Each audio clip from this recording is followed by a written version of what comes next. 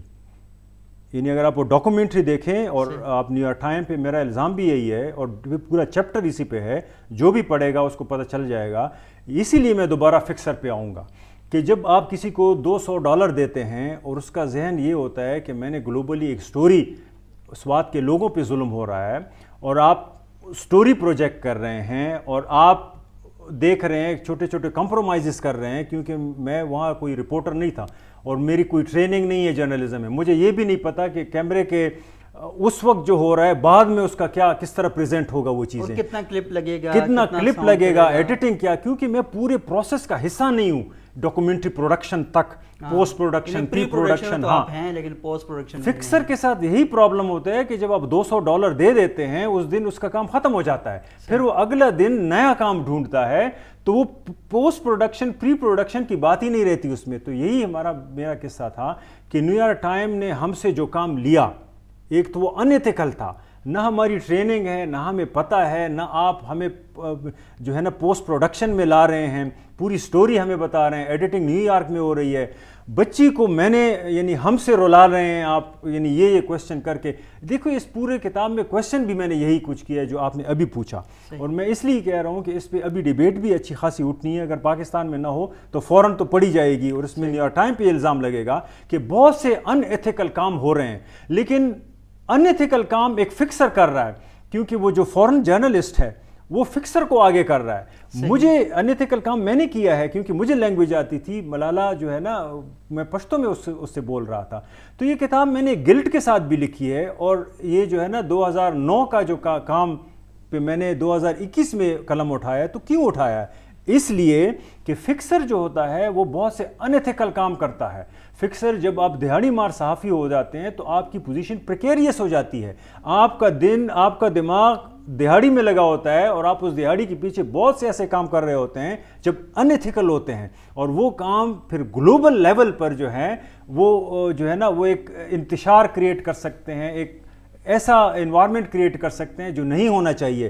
بلکہ میں تو یہ کہوں گا کہ ملالہ کو جس دن یعنی اس کو گولی لگی طالبان کی طرف سے, اس کے بعد اگر میں آپ کو بتاؤں کہ سب سے زیادہ میں اپنے میڈیا کو اس کا مورد الزام ٹھہرا رہا تھا کہ ہم نے اس جگہ جو جنگ ہو رہی تھی, ہم نے ایک بچی کا سہارا لے کر اس جنگ کو آشکارا کرنے کی کوشش تو کی, لیکن ہم نے اپنے آپ کو بھی بچایا. بلکہ میں کہتا ہوں ضیاء الدین بھی بچ گیا, اور وہ بچی جو تھی, ضیاء الدین جو ملالہ کا والد صاحب ہے, وہ بھی بچ گئے, میں بھی بچ گیا, عبدالحی کاکڑ بھی بچ گئے, لیکن وہ بچی قربانی بن گئی. تو کیا ہم ایسے معاشروں میں رہ رہے ہیں کہ جہاں پر غلطی بڑے کریں, اور جو ہے نا گیمز بھی بڑے کھیلیں پھر, اور جو ہے نا ہیرو بھی وہ ہو, اور گولی جو ہے بچی کو کھائے, یا پھر اگر ہماری ہیرو بھی بنتے ہیں تو پھر جان کو اس لیول پر پہنچا کر پھر وہ ہیرو بن جاتے ہیں. یعنی ملالہ گولی کھائے گی تو ہی ہیرو بنے گی. تو میرے خیال میں یہ ملالہ کا ایشو نہیں ہے, ملالہ کی ریزسٹنس میں اس کا جو ہے نا وہ ہوں, یہ پورے معاشرے کا المیہ ہے, یہ میرے جیسے پروفیشنل کا بھی المیہ ہے, یہ آپ کا بھی المیہ ہے, یہ ملالہ کے والد صاحب کا بھی المیہ ہے ضیاء الدین کا. کیا ہم جو ہے نا اپنے بچے اس دن کے لیے رکھتے ہیں کہ وہ گولی کھائے اور پھر جو ہے نا اس کے بعد پورا ڈرامہ شروع ہو؟ میرے خیال میں we should think upon it as a society. یہ کسی ایک باپ کا بھی قصور نہیں ہے, نہ ایک بچی کا, یہ پوری سوسائٹی کا المیہ ہے, اور ہمیں مل کر اس پہ سوچنا ہوگا. اور یہ کتاب اس کی کڑی ہے, جو پڑھے گا اس کو سمجھ آئے گا کہ میں نے اس میں کیا کہنے کی کوشش کی ہے. بہت شکریہ, thank you very much Irfan صاحب. ناظرین, آپ نے ڈاکٹر عرفان اشرف صاحب کی بات سنی, اور میرا خیال یہ ہے کہ ہمارے اندر یہ کرج اور یہ حوصلہ ہونا چاہیے کہ ہمارے پاسٹ میں ہماری غلط فہمیوں کی وجہ سے اگر کوئی چیزیں ہم سے ایسی سرزد ہو گئی ہیں کہ جو ہمارے پروفیشن کے لیے نقصان دہ ہیں, تو ہمیں اس کا کھل کر اظہار بھی کرنا چاہیے. صحافی کی سب سے بڑی خوبی یہی ہوتی ہے کہ وہ پاکٹس میں نہیں رہتا, وہ مخصوص ایجنڈوں اور مخصوص نظریوں کے ساتھ نہیں رہتا, بلکہ وہ بہت آزادی کے ساتھ سچ اور حقیقت کو سامنے لانے کے لیے کوشش اور جدوجہد کرتا ہے. ڈاکٹر عرفان اشرف صاحب کی کتاب میں نے نہیں پڑھی, اور جب انشاءاللہ وہ کتاب ہمیں فراہم کریں گے تو میں ضرور پڑھوں گا. لیکن یہ ٹاپک بڑا امپورٹنٹ ہے, دی dark side of news fixing. آپ کو بھی کتاب پڑھنی چاہیے، اور عرفان صاحب نے بہت اچھی آفر کی ہے، اور مجھے لگتا ہے کہ ہمارے بہت سے صحافی یہ انٹرویو ضرور دیکھ رہے ہوں گے۔ آپ اپنے پریس کلبز میں ڈاکٹر صاحب کو ضرور انوائٹ کریں۔ آپ زوم کے ذریعے ان کو کر سکتے ہیں، اپنی کلاس روم میں گوگل کلاس روم کے ذریعے آپ ان کو انوائٹ کر سکتے ہیں، اور یہ بات ضرور ہم سب تک پہنچنی چاہیے، کیونکہ ہم نے اس پیشے سے وابستہ رہنا ہے۔ یہ پیشہ کوئی معمولی پیشہ نہیں ہے، یہ بہت اہمیت کا حامل ہے کہ لوگوں تک حقیقت پہنچنی چاہیے، لوگوں تک سچائی پہنچنی چاہیے، لیکن لوگوں تک حقیقت اور سچائی کون لوگ پہنچا رہے ہیں، ان کو یہ بھی پتہ ہونا چاہیے کہ حقیقت اور سچائی کے اصل راستے کون سے ہیں، اور پورا سچ کیسے دریافت کیا جا سکتا ہے۔ بہت شکریہ۔